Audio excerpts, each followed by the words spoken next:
मुजफ्फरनगर में all India Majlis-e-Ittehadul मुस्लिमीन के प्रतिनिधिमंडल ने गुरुवार को जिलाधिकारी को ज्ञापन सौंपकर तबलीगी जमात और मदरसे से जुड़े लोगों को प्रशासन द्वारा अनावश्यक रूप से परेशान किए जाने पर आपत्ति जताई।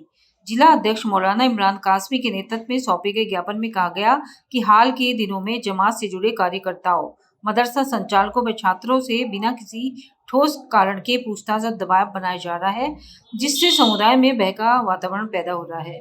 ज्ञापन में एआईएमआईएम पदाधिकारियों ने कहा कि तबलीगी जमात एवं मदरसों का उद्देश्य धार्मिक शिक्षा, नैतिक मूल्यों का प्रसार और सामाजिक सद्भाव को बढ़ावा देना है। ऐसे में बिना वजह की कार्रवाई धार्मिक स्वतंत्रता का हनन मानी जाएगी और समाज में गलत संदेश भी जाएगा। पार्टी ने जिलाधिकारी से 3 प्रमुख मांगे उठाई। पहली, किसी भी प्रकार की अनावश्यक पूछताछ और उत्पीड़न पर रोक लगाई जाए। दूसरी, यदि कोई प्रशासनिक जांच आवश्यक हो तो उसे विधि सम्मत, सम्मानजनक और निष्पक्ष रूप से किया जाए। तीसरी, जनता में भय का वातावरण न फैले, इसके लिए स्पष्ट दिशा निर्देश जारी किए जाएं। प्रतिनिधिमंडल ने उम्मीद जताई कि प्रशासन संवैधानिक अधिकारों की रक्षा करने हेतु मामले पर शीघ्र सकारात्मक निर्णय ले। हम डीएम साहब के पास एक शिकायत लेकर आए हैं तबलीगी जमात को लेकर। कुछ क्षेत्र से हमारे जिला मुजफ्फरनगर के ये शिकायत आ रही है कि जमात वालों का उत्पीड़न किया जा रहा है और उनको जमातों को वापसी किया जा रहा है और उनकी पहचान को जानने के लिए वो चौकी थानों के अंदर बुलाकर उनको परेशान किया जा रहा है। हम ये चाहते हैं कि देश आज़ाद होने से पहले ही तबलीगी जमात का काम हो रहा है और होता आया है। अभी मध्य प्रदेश के अंदर देखा होगा कि 5 से 7 लाख लोग जुड़े, लेकिन कोई वहां पर कोई दंगा फसाद नहीं हुआ। तबलीगी जमात शांति का और भाईचारे का एक प्रतीक लेकर उनकी एक अगुवाई से काम करती है।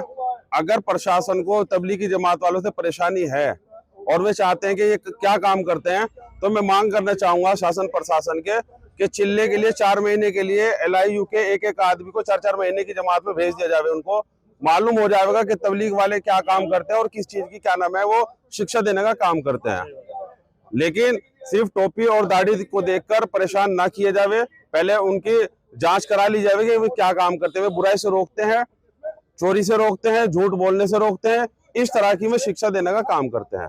देखिए, आपको पता है कि लगातार संविधान की दुहाई देने वाले लोग संविधान का मजाक बना रहे हैं। लोकतंत्र में जिस तरीके से आज धर्मों पर प्रहार हो रहा है, ना हम कभी इसके खामी थे और ना कभी हमने इसको ये देखा कि मान लिया उसका धर्म है, ये उसका धर्म है। अभी पिछली बार आपसे मुखातिब हुए थे, प्यारे नबी मोहम्मद मुस्तफ़ा सल्लल्लाहु अलैहि वसल्लम की शान में गुस्ताखी हुई, कुरान शरीफ के बारे में उल्टे सीधे अल्फाज लिखे गए। हमने तुरंत कप्तान साहब से मिलकर यही बात कही थी कि वो किसी भी समुदाय से हो, लेकिन उसके खिलाफ कार्रवाई होनी चाहिए। लेकिन आज जिस तरीके से तबलीगी जमात और नमाजियों को और मदारिसों को और मसाजिदों को टारगेट किया जा रहा है, ये कहीं ना कहीं मौजूदा सरकार की नाकामयाबी नजर आती है।